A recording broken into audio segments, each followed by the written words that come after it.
Hello everyone, welcome back to my new blog. भगवान जी का आशीर्वाद लेके मैं निकल पड़ी अपने एक और सफर के लिए।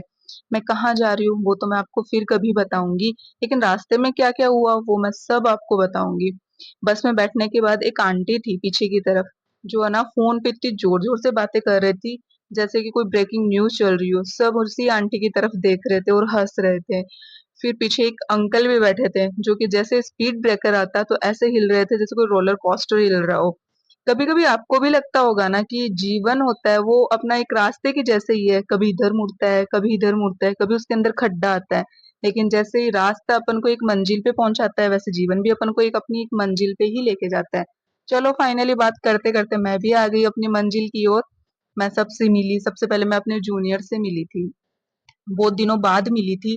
बहुत अच्छे से हम लोगों ने बातें की, सारी बातें बताई कि आज मैं क्यों आई हूँ, कैसे आई हूँ, किस पर्पज से आई हूँ, सब सारी बातें हुई। लेकिन पीछे से अचानक से हम बातें करते करते ओए की आवाज आई। तो मैं सोची यार ये कौन प्राणी बोल रहा है ऐसे। फिर पीछे मुड़ के देखा तो मेरी फ्रेंड थी। ये मेरी सबसे बेस्ट फ्रेंड है, क्लोज फ्रेंड है। हम दोनों एक दूसरे से सारी बातें शेयर करते हैं, कब क्या हुआ कब क्या नहीं हुआ। लेकिन हम लोग मिले आज बहुत ज्यादा दिनों के बाद थे, बहुत महीनों के बाद मिले थे। लेकिन काम के बीच बीच में हम लोगों ने फोटो शूट तो वो तो देखो लड़कियों में जरूरी होता है, फोटो शूट के बिना तो काम ही कहाँ होता है।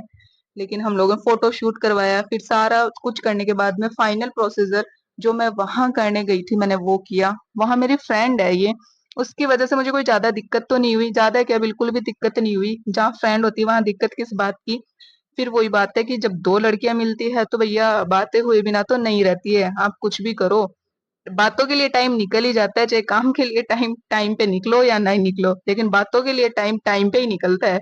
हम लोगों ने बहुत सारी बातें की, सबका बताया किसका क्या चल रहा है किसका क्या नहीं चल रहा है, क्योंकि हम लोग बहुत दिनों बाद मिले थे। इसकी लाइफ का भी नहीं पता मुझे, मेरी लाइफ का भी नहीं बताया गया था इसको, लेकिन बहुत दिनों बाद मिले तो बहुत सारी बातें हुई। फिर सारे जूनियर्स के साथ सीनियर्स के साथ मैंने फोटो ली थी। फिर हम लोग चले गए अपने लंच के लिए। मेरी फ्रेंड के साथ हमेशा ट्रेजेडी हुए बिना नहीं रहती है।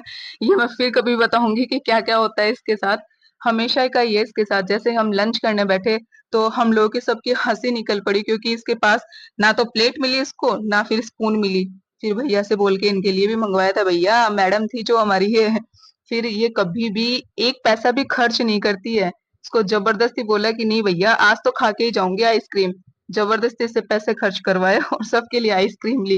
फिर ये मेरी जूनियर है, वो बोली नहीं नहीं बॉस मैं नहीं खाती मीठा, मीठा खाते ही मैं तो ओवर वेट हो जाती हूँ, जबकि उसको देखा होगा वीडियो में कितनी मोटी है वो।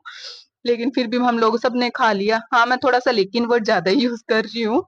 और फिर हम लोगों ने बहुत सारी बातें की, बहुत सारी बातें की, फिर ग्रुप ग्रुप फोटो ली सबके साथ। फिर फाइनली मुझे लेट हो रहा था तो सबको बाय बोल के मैं निकल गई अपने घर के लिए। Please please please please friends, मेरे वीडियो को ज्यादा से ज्यादा लाइक करना, कमेंट करना और मेरे चैनल को सब्सक्राइब कर लेना। Bye bye, Radhe Radhe.